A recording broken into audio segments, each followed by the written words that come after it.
The first season is not canon to our current DC EU. It's not in terms of Flash and Aquaman. I hate when you have to talk this slow. And you do. To be clear, I need you to be talking that slow.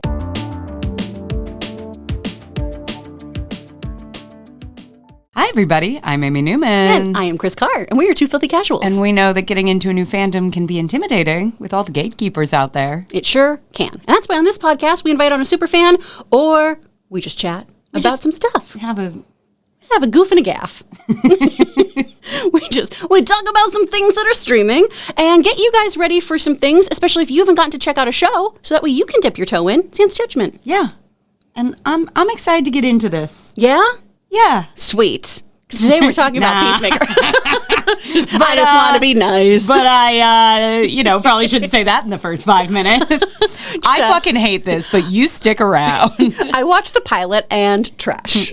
No, I just feel like this is one I'd heard good things about for a long time, but we'll get into it. Yeah. I feel like DC on the whole is just a bit of a conundrum and a mystery to me that is starting to become less of a conundrum and mystery? Less is opaque a word that could be used here? No. Sure. I mean, it's becoming more transparent. Yeah, so I guess the opposite would be opaque. Mm-hmm. I took the SATs once. Man, I did not do well on them. ACT, great test. Love the ACT. Never took it. Oh, it's beautiful. There's so much written stuff. Yeah, I did good in English. Well in English. Really sold it. Really proved it. This was a while ago. It's all just kind of leaked out by now. Well, yeah, Peacemaker, season 2 comes out August 21st. Yes. So figured we'd kind of do a little rundown, get you ready, get folks ready in case they want to tune in. Well, this feels good because it does feel like DC is having a moment. They are. It's good stuff. Is it a DC summer? I think it is a DC summer. Oh my gosh. Because, I love when we have comic book stuff out. I think it's great. DC or Marvel. It's very exciting to have those things in. But man, the DC stuff has just been fun. Yeah. It's been so super fun. Which has not overwhelmingly been how I thought of the DC cinematic universe of late. Sure. Well, we talked about this getting ready for Superman, of how some of it has been very gritty and dark and things. And that's great if that's your jam. I'm not to say bad, but I wouldn't say like, oh, these are fun. Yeah. And now I also know there's content in here I've been missing. So I'm excited to catch up on this. Heck yeah. Okay. So what do you know about the show Peacemaker? Okay, so I know it's got John Cena. Heck yeah, it does. I watched a little bit, so I know more now than I would have because I've seen it. I don't know if I knew. You know when you like know something in a little dusty corner of your mind? Like if someone asked me, I think I could have pulled this out, but I don't think I fully put together because I watched the James Gunn Suicide Squad movie. Okay. There are 2 Suicide Squad movies. Yes, they are. There's Suicide Squad and The Suicide Squad? Yeah, you're right. The Suicide Squad versus The Suicide Squad. Or Suicide Squad. Yeah, there are 2 different ones. Oh my God. Suicide Squad versus The Suicide Squad. If it's The Suicide Squad versus The Suicide Squad, we're fucked. No. Going to scream. Suicide Squad versus The Suicide Squad. One is directed by David Ayer. Okay. And it's fine. There's a Jared. it's Jared Leto as the Joker. I didn't see it, so I can't. I'll just keep my big mouth it's shut. not for me. It's not for me. And then you have Will Smith in it too. It didn't sound like a thing I needed. I don't think you'd enjoy it. I don't think it'd be for you. Okay. No. Second one, decidedly more fun. Very fun. Saw that. Love that they kill like their entire cast who'd been promoting the movie within the first 5 minutes. Fun. Bold choice. Yeah. So we have that. And then in that movie, we see Peacemaker. Okay. But between the 2 Suicide Squads, they exist within the same universe? Yes. So it's not like we're recasting all these characters. We're just going with different, like, villains and... Yeah. You still have Harley Quinn, and then you just have some other people who kind of fill the same roles of other people who were in the last one. Yeah. And the Suicide Squad is sort of the villains, anti-heroes. Pretty much. Yeah. Where they're controlled by Amanda Waller, who works for the government, and very shady. And she has placed bombs in all of their heads. Right. And she will detonate them if they don't do what she wants. Okay. Yes. Just some corporate bullshit, you know? Yeah. There's a living. And then in that movie, and I kind of forgot we got Peacemaker. I watched this a while ago, and I kind of forgot that Peacemaker makes his first appearance here. Well, and they also seemingly kill him in that movie. And it's not until the post-credit that you see Waller with him in a hospital and go, oh, he survived. Oh, Waller's going to do something with this guy. Okay. But if you leave when the movie ends, you don't know that. Or you're watching it on streaming, and it's like... Yep, and it tries to get you to watch something else. Yeah. Goes into the tiny box. Did I ever tell you, just quick sidebar on this, a very different movie? Well, in some ways, the Suicide Squad of its day, American Graffiti. Absolutely. Ron Howard did... It was subtext. It's never explicitly stated in the script, but Ron Howard's character actually does have a bomb in his head in that movie. Oh, that makes sense. They never say it. But I'm going to rewatch that with a whole new lens. That was his secret. He worked out with the director. Just between you and me, something's right up here. But have you seen American Graffiti? Yeah. So it ends with that, like, somewhat heartbreaking epilogue of what happened to all the characters. Yeah. I watched it with Eric for the first time. He'd never seen it. And like before all those had even come up, it like put the movie in a box and was trying to get me to watch. Oh no. Whatever. Just like K-pop Demon Hunters from right there. Yeah. It was such a vibe killer. Oh. I was furious about it. That sucks. I hate that they do that. I'm not a fan. I like sitting there for the credits. Well, and I also, it always recommends like the worst thing afterwards too, where it's something like, hey, you just watch, Wild Robot. Do you want to watch Narcos? Well, I like that Netflix gives you 3 adjectives for their shows or movies, but have you ever noticed that? The little boxes with the thing underneath? But like when it has the little like scroll of movies, it always has like 3 words to describe it. Solidly 70% of them are apparently irreverent. I'm like, that word means nothing to me now. So many irreverent comedies and action films and romances and dramas. And no, I don't think American Graffiti is an irreverent drama. Film. No, weird. But anyways, okay. So Peacemaker. That's sort of in the. Is it the DCEU? So now I believe it's just the DCU because we had the DC Entertainment Universe before. Oh, is that what the E stood for? I never knew. And then I think now... Much like Mr. Cheese. Mr. Cheese. Charles Entertainment Cheese. Oh. Who's he? The E always stands for entertainment. Man, always. That's just a rule, I think, now. Yeah. Wow. Did you know that was Risotto's first legal name? Was Chuck E. Cheese? Charles Entertainment Cheese. They went real formal with it.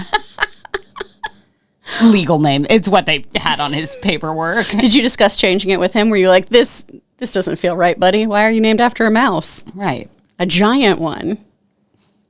I'm going to name you after a pasta? I mean, I think it works. It fits him. I like it. So, anyways, that's how Peacemaker came into the DCU. Yes, which there's some weirdness with this, though, because of that DCEU, really DC thing. Yes. So, go on. We had this whole reboot, right? Yes, with Superman? Yeah. Technically, you did it. Keep going. Technically, the first thing was Creature Commandos. That was the first DCU thing that was under the James Gunn, Peter Safran mantle. Okay. Creature Commandos is an animated show. Super fun. I think you'd love it. Bless you. No. It didn't look for a second like I was just like, why are you recommending that? So sorry. It's a very fun show. We've got like some classic monsters in it. We have the carryover of the Weasel character from Suicide Squad 2 in that. Which I I did not expect to watch this cartoon and bawl my eyes out, but James Gunn, that's what he does. So we have that show, and that also has, you might remember from The Suicide Squad, Rick Flag Jr. was killed by Peacemaker. Okay. So Rick Flag Sr. is his dad, obviously. That's how seniors and juniors work. He was in Superman. He was one of the people who'd be at like the table talking about global politics. Okay. All right. So he seems to know that Peacemaker killed his son. Oh. Because that's one of the things that's going to happen in season 2. Okay. So we had Creature Commandos that had that character in it as well. So we had Rick Flag in that one, Rick Flag Sr. Then we had Superman. Yes. And now we're going to have Peacemaker. So that's kind of the DCU as of now. But because of the weirdness of the universes, because season 1 had a cameo with Aquaman and the Flash. Right. Who are no longer part of this universe. At least those actors are not in those roles. We have Jason Momoa coming back as Lobo, who's a Superman, Supergirl kind of character. What? He's great. He basically looks like a member of Insane Clown Posse, and he rides a space motorcycle. But okay. I guess more like Kiss. Kiss would probably be more accurate. No, that wasn't where my brain started melting. So Jason Momoa is rebooting as a new. He's going to be a different character. He himself is not, but they did a hard reset on Momoa. They unplugged him and they plugged him back in. Okay. Okay, that's fine. Yeah, that's fine. So nothing of the previous, like the Snyder DC movies. That's not part of the canon now. That's okay. That's not here. But because Peacemaker has continued on and is kind of in this weird nebulous area, we're not necessarily having a direct, like, we're going to carry on some of the plots from season 1 into this. Supposedly what we're dealing with, and it looks like this from the trailers, is we're going to do one of your least favorite things, a little bit of multiverse stuff, but it's basically just to kind of establish where Peacemaker is in this universe now. So the first... So the eye roll with the flutter is truly incredible. Someone Momoa'd me. A little reset. The first season is not canon to our current DC EU. It's not in terms of Flash and Aquaman. I hate when you have to talk this slow. And you do. To be clear, I need you to be talking that slow. To be clear, do not pick up the pace of that sentence. I am gripping every word with my little brain, but like what about not in terms. Okay, keep going. Power through. Because we have new super people, right? Superman gave you Hawk Girl and Hal Jordan. Yes. And Mr. Terrific. Those are my friends. We know that Hawk Girl and Hal Jordan are going to be in this. In Peacemaker. Yeah. Great. He auditions for them. Right. Okay. Yeah. And we saw him for a little second in Superman too. So like he's in this universe, right? They're making these connections and everything. But yeah. So the first season is...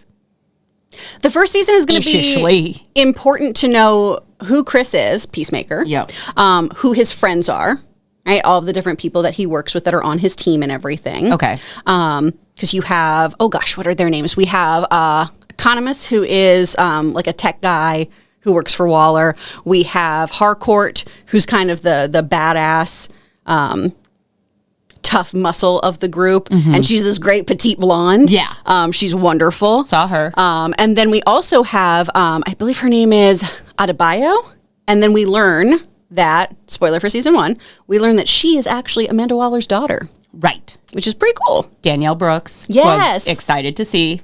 Just one of those actors. If she pops up in something, I'm like, well, I'm at least going to enjoy your performance. Yeah. Well, and she's so charming in this show. So incredibly likable. Yeah. Put her in more things always. Everything, honestly. Yeah. Just one of those actors I've never not enjoyed tremendously in something. So I find her so incredibly winning. She's super, super good. Oh, we also had the bad guy from Guardians 3.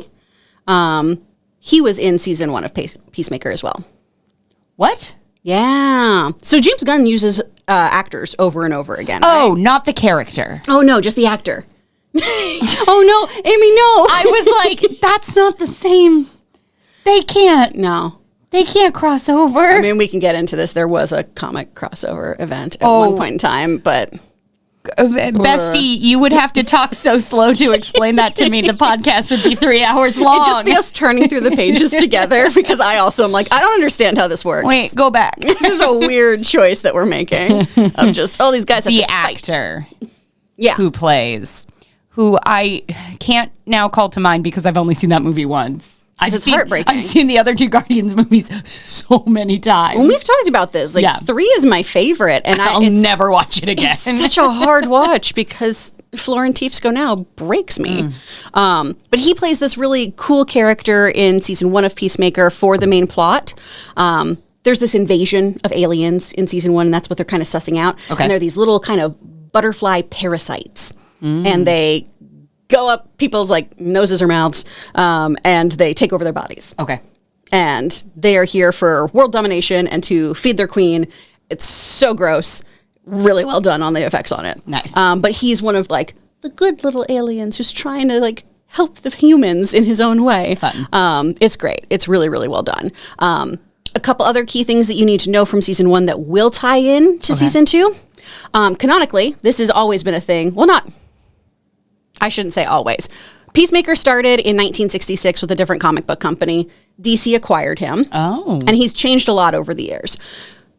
Basically, at the beginning, he was a pacifist who hated violence so much and hated weapon use. So he would kind of confiscate weapons. And then eventually he started making non-lethal weapons to fight for justice. Okay. And then that has slowly morphed into this weird hypocritical dichotomy of I'm here to keep the peace in the most violent way possible. And it drives him a little bananas. Yeah. And part of that is because he had a pretty bad childhood. His dad, in most iterations, is a war criminal. He's a Nazi.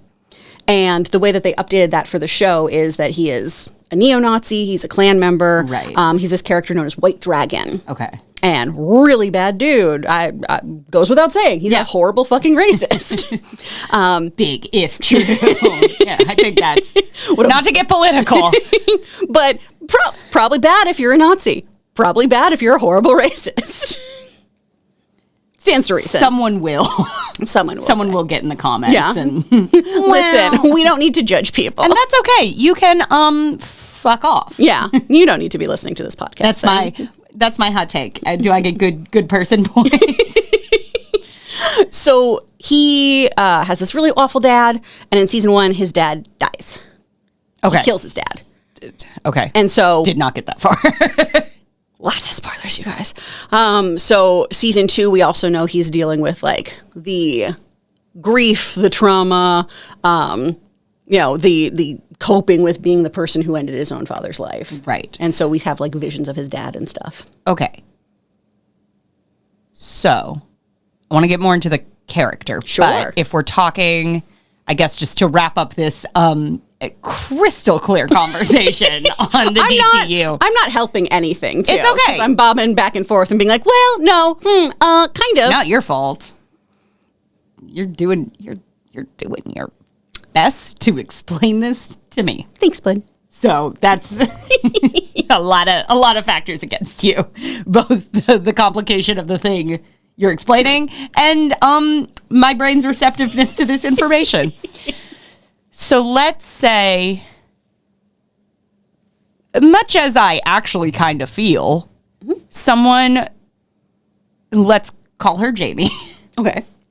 Let's say she's beautiful but a little stupid.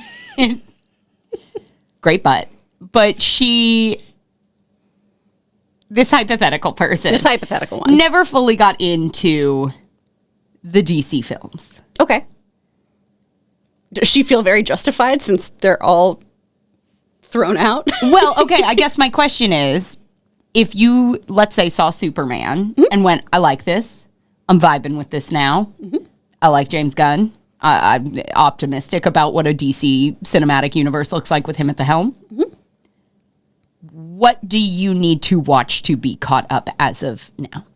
Ooh, I would recommend watching season 1 of Peacemaker, simply so you can get to know this character more. Yeah. Because in Suicide Squad, we meet him, but he's, there to kind of antagonize. He's part of an ensemble. We don't get a lot of his personal story. And I will say, from the bit I watched of this, I do recommend The Suicide Squad. It's a fun movie.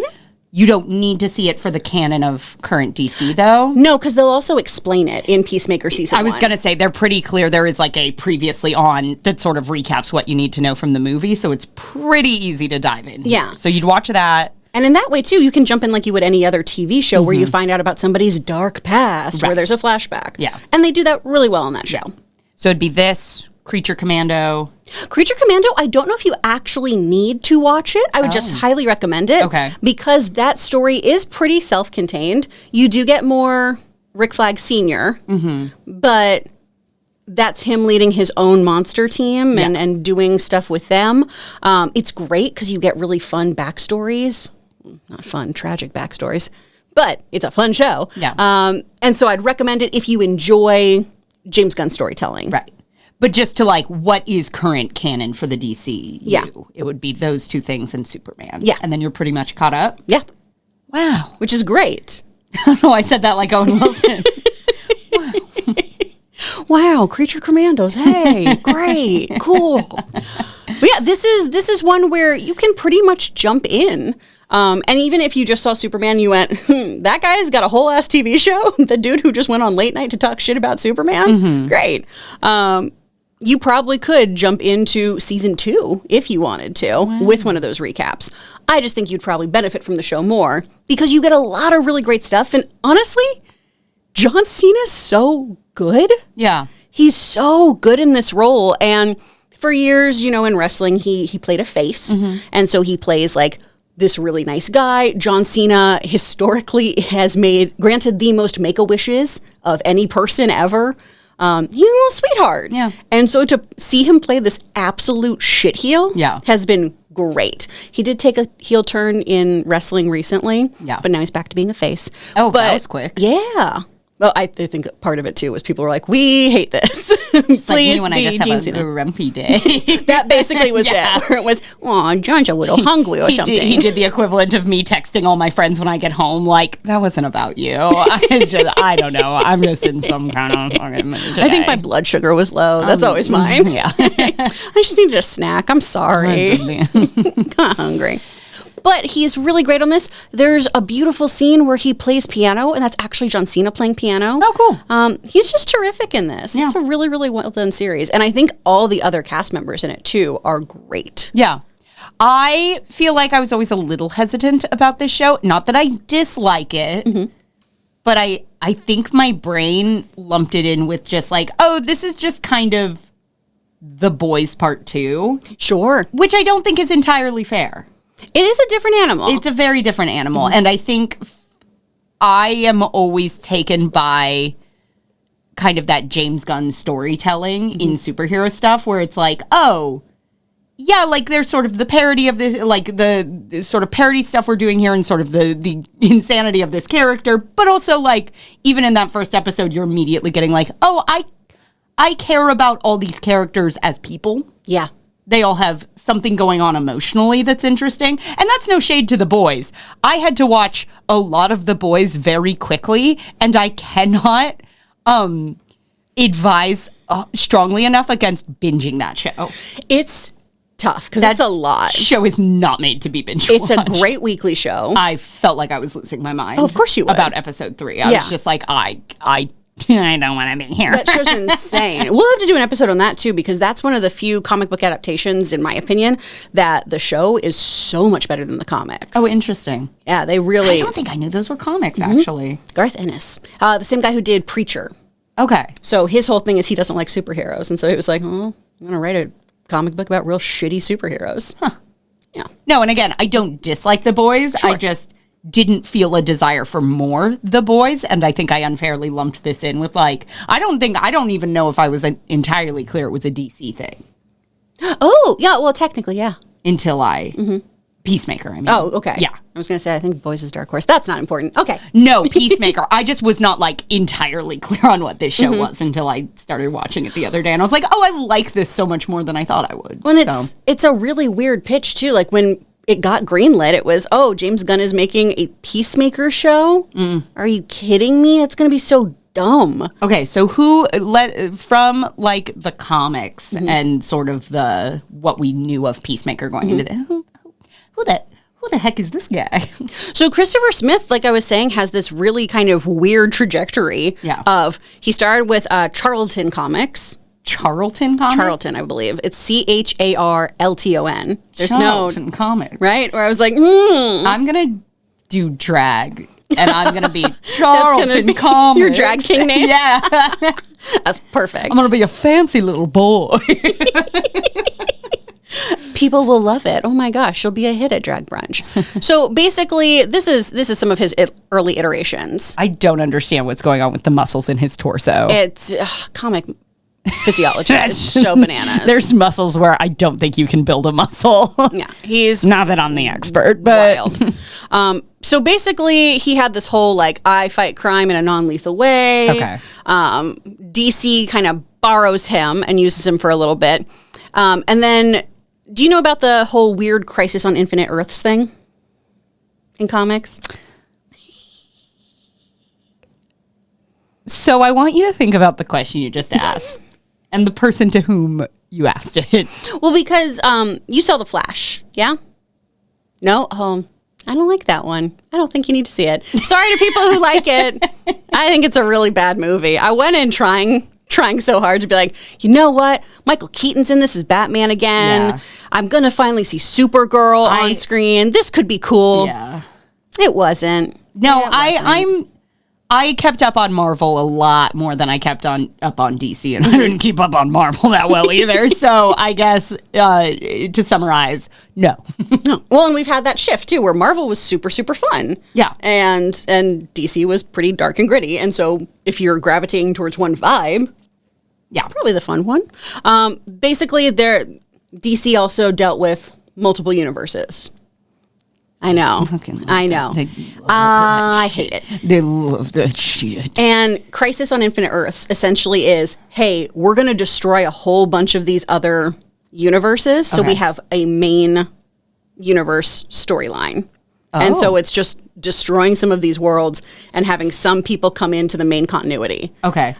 This was in the comics? This was in the comics. Okay. And you see this a lot in cartoons. They did an episode of it with like the CW Arrowverse. Oh. Where they kind of played around with other TV shows, like Smallville got brought into it and some other stuff. Okay. But so Peacemaker got brought in for one of those, for one of these Crisis on Infinite Earth storylines. And they had him kind of like still doing his whole, I'm here to keep the peace, but also I'm trying to be a pacifist. And then essentially he finally becomes this really violent dude that we now know. Okay. The show honestly made him much more popular. This is a character who I kind of like knew on a tertiary level. Yeah. Of, oh yeah, he's been in comics and I know kind of his shtick. He's a little cuckoo for Cocoa Puffs. He's got a really bad dad. Yeah. But certainly not someone you know if you are not a comic fan. Yeah. Not someone like Batman, Superman, even Iron Man, where it's like, I didn't know much, but pre the Marvel movie, it's like, yeah, I know there is an Iron Man. Yeah. Yeah. Exactly. This would be one of those, not even like, in my opinion, C-list characters. This would be way down the line of, oh yeah, that guy. Kind of more of your like problem of the week, because he's also been this kind of anti-hero. Oh, okay. So he shows up sometimes in stories as almost this villain. And he theoretically wants to do the right thing, but he does it in all the wrong ways. Yeah. So he typically gets lumped in with the Suicide Squad because he also has like just some severe mental health issues that have caused him to be pretty horrifically violent. Not that last part, but the mental health. I was going to say relatable king. I was like, sometimes it do be like that. Yeah, so usually in Suicide Squad, that's pretty much his whole thing. Okay. And yeah.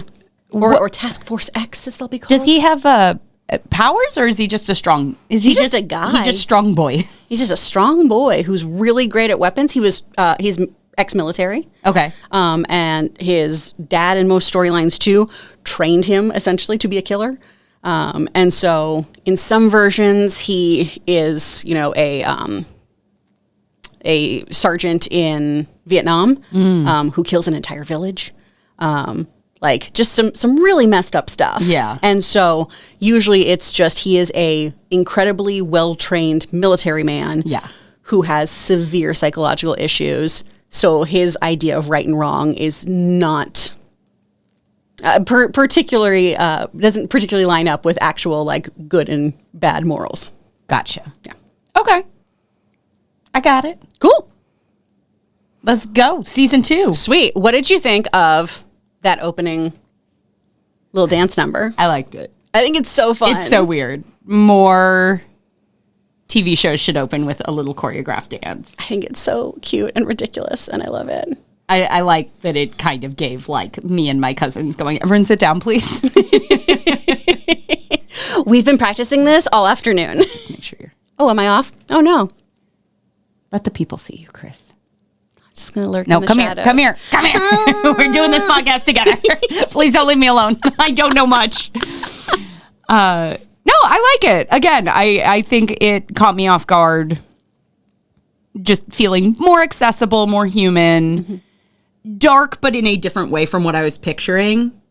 Well, it didn't quite have, and I don't know where exactly the season goes, but it didn't feel like, for as violent as it was, it didn't feel like it quite had the... If you're turned off of it, like I was thinking it was just going to be more of the boys, like, isn't that fucked up? It's like, no, it's not quite what we're doing here. We're not, like, crawling inside anyone's penis. Right. That was rough. Mm-hmm. That was a bad day for me. And I was like, I have how many episodes to go? Okay. Yeah, all right. when they're once a week, still jarring. But you're like... But okay. I got 6 days to decompress. Yeah, that's the way to do it. Watching all of them at once is not a good idea. Don't binge The Boys. You could probably binge Peacemaker. Yeah, I think so. That would not be an unpleasant time for me. No, because the violence in this show, too, while it can be ridiculous and pretty heckin' violent, it also... The Boys is so much... We're going to do something absolutely fucking insane. Yeah. To really try to make you as uncomfortable as possible. Right. And this plays more with a realistic, albeit it's a man who has like special helmets, more realistic ways to kill people. Yeah. He also has an eagle. He does. Eagly the Eagle. That's fun. Which is voiced by D. Bradley Baker. He is all the aliens on Ben 10, or most of the aliens on Ben 10. He's most of the animals in the Avatar cartoon. He's incredibly talented, but I just want a job like that, though, where it's like, hey, what kind of voiceovers have I heard you in? Oh, that screeching eagle? That's me. That's real fun. Yeah. So do we think we're going to see Peacemaker coming up more in the... Because what's next on... What do I have to look forward to as a newly minted DC fan? Ooh, you've got Supergirl, Woman of Tomorrow. Okay. And we saw her at the very end of... Yes, at the very end of Superman. She seems cool. I like her. Yeah. I can't remember if we talked about this on the podcast or just in real life. It gets very confusing. We don't speak when there's not a microphone. You're like, how are you? And I'm like, this could be content, Chris. Record it for the Patreon. Sit down. The reason why she's such a drunk party girl is because she saw her home planet destroyed. Everyone she's ever known or loved is dead. And she saw all of that. So I guess you need an excuse for that now? Say, I'm very well adjusted, but man, I like a little drink, like a little shot. Nothing. Hey, that's no crime. No, that's no crime. But that's part of her deal. Okay. That Woman of Tomorrow comic is super intense and like a very gritty story, honestly. So it's interesting that we're going to that. And then we will have... And we're getting a movie. We're getting a movie of that. Okay. And then we're going to get a Green Lanterns TV show. Oh, okay. And that's going to focus on 2 other Green Lanterns, because there's a whole Green Lantern Corps. There's a whole bunch of them. Green Lantern core is the new aesthetic on TikTok. How you can decorate your home in just this iridescent green. Clean girl out. Green Lantern core in. It's good stuff. That's going to be more like a True Detective kind of mystery that these two lanterns are solving. Okay. And Caked Up Jon Stewart near the Blaze Pizza, that Green Lantern that's got the big booty? Yes. Yeah. I was like, what? Okay, first of all, I was picturing the other Jon Stewart. And then I was like, ooh, give me a minute with that mental image. Don't hate it. Yeah. Yes, the caked up Green Lantern statue at the Empire Center in Burbank. Mm-hmm. Yes, I am familiar. Yeah, that statue is fine. It's a good one. Mm-hmm. That is the Green Lantern Jon Stewart, and he's going to be one of the characters in the Lanterns show. Okay. It's going to be him, and then I believe it is Kyle Rayner, who's another Green Lantern. That's going to be played by Kyle Chandler of Friday Night Lights fame. He's the nicest man in the world. Oh. He's very, very sweet. When I was at St. Edward's back in Austin, Texas, I would get beer money by being an extra on Friday Night Lights. And so me and my roommate, Liz Jamison, what's up, Liz? We would go be in the stands rooting for a football game that was maybe not happening. It was great. And he was always so nice to everybody. Oh. He was super, super sweet. If you were near him, he'd stop and have a conversation with you. He's just the coolest, nicest guy. Well, I'm glad he gets to be a Green Lantern then. Yeah. Couldn't have happened to a nicer lantern. Indeed. He's a little sweetie. So those are the things we've got on deck for So DC. one movie, one TV show. Yes. I can do that. You can do that. I can do that. Yeah. I've watched that many things before. Exactly. We'll A-list Supergirl. Uh-huh. And now we can bring Amanda into that because bullying works. Shout out if you're listening. I bullied. No, I didn't bully. I influenced. That's true. Amanda was very clear that this was not me talking to them in person about it. This was listening to this podcast enough. And being worn down. That's how I like our listeners to feel. Mm-hmm. Worn down. I guess I'll do it. That's what all our Apple podcast reviews just say. Wore me down. Wore me down. 4 stars. Yeah. Great. Would recommend. I will say, though, A-List is wonderful. And I have seen so many more movies than I did when I had my Regal pass because my Regal was so crazy because we've horrible. only seen one together. I know. I saw Naked Gun yesterday. I keep hearing good things. You're going to love it. Yeah, I'm it's very so excited. Stupid. I've heard nothing but raves. It's wonderful. I saw that. You finally saw Sorry Baby, right? Excellent. Yeah. I loved it. One of my favorite very of well the done year. film. It's very, very good. And for that to be their writing, directing, acting debut. Fantastic. Ooh. So good. Yeah, Adored it. A-List is wonderful. They should sponsor us.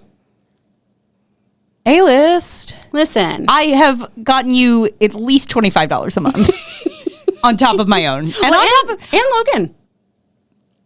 So you've gotten 3 of us. And my husband, who I feel like I was like, I'm doing this and you're doing it too. Yeah. Because that's love.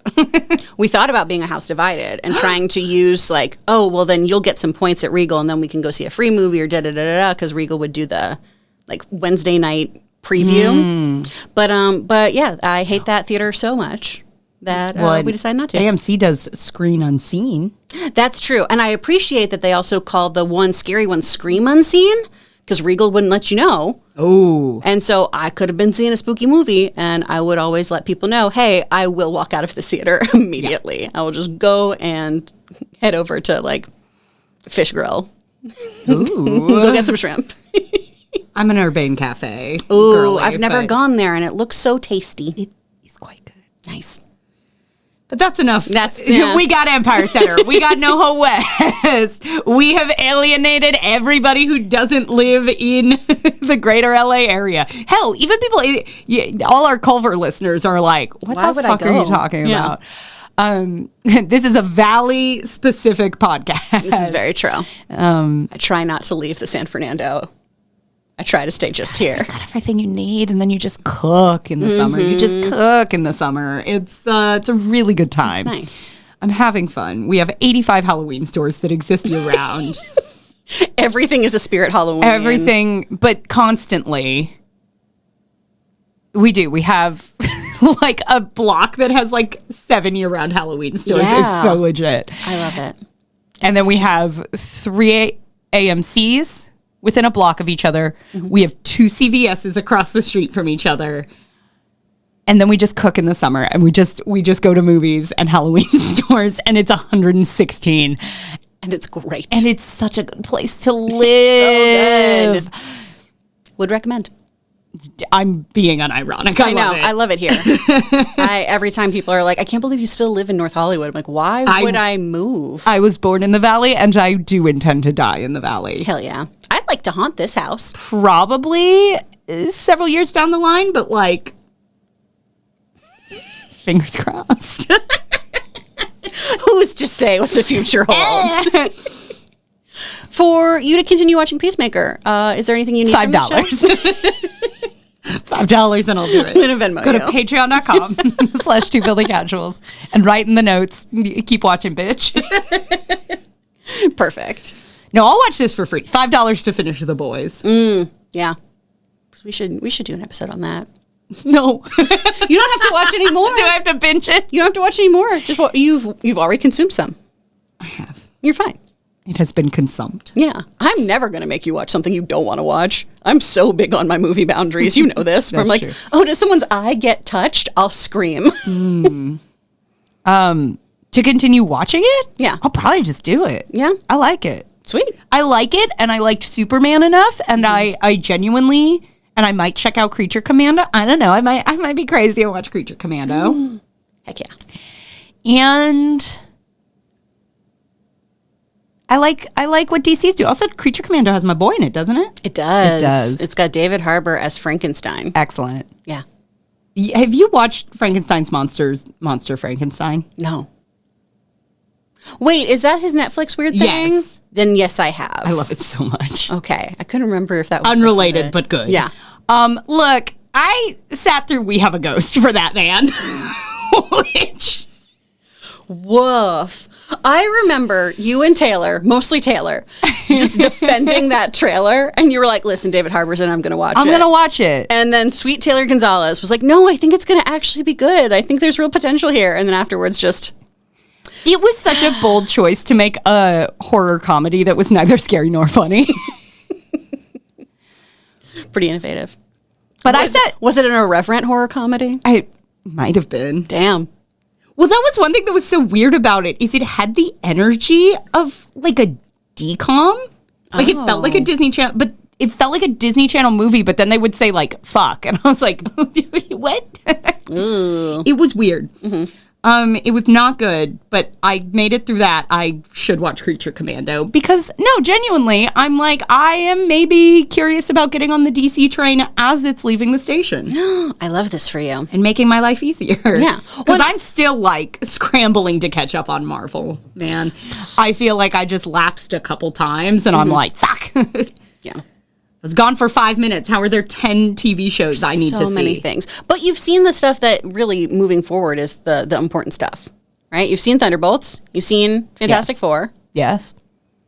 You could watch Ironheart if you want to. Could do. Good. Might not. That's totally fine. And I checked out Eyes of Wakanda. That's the new Black Panther cartoon. Dog, I didn't even know that existed. I'm going to be so real with you. It's pretty inconsequential. It's a self-contained thing. Okay. Yeah. It's good? I didn't really enjoy it. I kept waiting for it to be more interesting, and I don't really like the animation. Which I feel like I probably put an unfair standard on Disney, but when you started as, the king of animation, I want you to deliver. That feels fair. Yeah. Some other people might like it more than me, and I'd love to hear why. I'm 3 episodes deep. Let me know if I should just finish that, because I think it's only 4. It's a real short thing. Oh. So I probably should just do it, but... Just a little guy. It's just a little guy. Just a little guy about Wakanda. Just about the war dogs. Just people doing shit for Wakanda. Sure. Yeah. Okay, well, I'm really glad that you like DC, though. Yeah, I think. Yeah. Don't... Let's get a couple more in. But cautiously optimistic is You're the seeing word. the DCU right now. I am... But you're not committed. It's a situation. You're talking. The situation is I have a list and I don't have like a lot going on. And if I'm at a movie, maybe my feelings can't get me there. push them down. Heartbreak feels good in a place like that. Exactly. Nicole told us. And maybe just that soft late summer depression will too. You know what I mean? Washing away. You know what I mean? I don't really. That's nice. I was about to fully say. I'm a little depressed. Can you relate? And she was like, no, I'm very mentally healthy, but you enjoy whatever's happening over here. It just does feel though, to be like, I don't have depression in this economy. She really said, bummer for you. I hear it as it's happening. I'm like, there's a better way for me to say, She's like, no, I like being alive, actually, but like, sorry about whatever that is. I'm a little freak. You hear my birthday stuff each year when I'm like, I'm so happy to be born. I was so happy to be alive. I love being alive with all of you. I'm like glad I was born. Yeah. You should be. I'm just like not 100% sure on how much I need to continue. I mean, there's definitely things where I'm like, I didn't ask to pay taxes, but you know. No, that's not what I'm talking about. But okay. I'll work on upping my existential dread. Also, I'm fine, everybody. Thank you for not checking in, which none of you have. But I'm fine. I'm fine. I talk about it because I assume someone else feels the same. Oh, yeah. And you're not alone. Mm-hmm. And like maybe get A-list and just push through that. Yeah. But I'm glad you're here. Mm-hmm. And so's Nicole. She always is. Well, is that it? I think that's a podcast. Yes, we did it. Let me check the readout over here. Okay. Oh, okay. Well, it says we have 0.95 of a podcast here. But sweet. I think for us, that's well done. Fine. You can't see it. I have it's steampunk, and it's spitting out a paper. It's like a Willy Wonka steampunk sort of, which I think is just that restaurant at City Walk. Is what I invented. Yeah. Let me check the Toothsome readout. Perfect. The Toothsome chocolate podcast machine. Weird side quest. You know those Cosm things? The movie theater kind of thing where it's like immersive so you can go watch sporting events and you're in bleachers so it feels like you're there. No, what the fuck are you talking about? Oh, man. Okay. There's this. I'm intrigued, but have no idea. There's this thing called Cosm that's like a kind of almost like the sphere in a way of like you're encapsulated in this, so it feels more like the way they've done the technology that you're like at a Wrexham game or you're at this wrestling event or whatever. Weird. Okay. And they started doing movies at them too, and they just did The Matrix. Where? Oh, yes, I saw people talking about that. But they're going to do Willy Wonka next. So that's what made me think about this. But like, what kind of fantastic nightmare fuel that would be of just. I'm encapsulated in Willy Wonka's factory. 4DX and only like one of us makes it out of there okay. Basically, that's how it feels. Oh, weird. Okay. Yeah. If you like this, give it a thumbs up. If you like this, you okay too? Or no? Okay. Probably not, but that's fine. Yeah. Subscribe. Smash that like button. All comment. Those things. It really does all help. Share with a friend. Yes, please. Pass it along. Yeah. Anyone with a commute, you want to listen to us? Let's do that. We got to get those fucking numbers up, babe. Yes, please. You can find us on YouTube. If you have already found us on YouTube, find us wherever you get your podcasts. Hello. You can also get bonus content every month. Become a filthiest casual where just for just $5 a month, you can get bonus episodes. And if you want to follow us on social media, we're on Instagram and TikTok at Two Filthy Casuals Pod. And for Patreon, I forgot to say that's patreon.com/Two Filthy Casuals Pod as well. Okay. Thanks, Chris. Sorry. What? I burped a little bit. I'm sorry. I didn't even notice. No. But now we're going to make it a whole thing. Sorry to you, listeners. It's just because it was in the mic, so I felt bad. But we don't do that on the Patreon. No, not yet. Unless that's a $10 tier. Yeah, if you want that, let us know. And until next time, thank you, Chris. You're welcome. I'm Amy Newman. I'm Chris Carr. And if you followed this fandom, you'd be home by now. Do a juicier fart in here. What? I meant to say burp, but I said fart. Oh, no.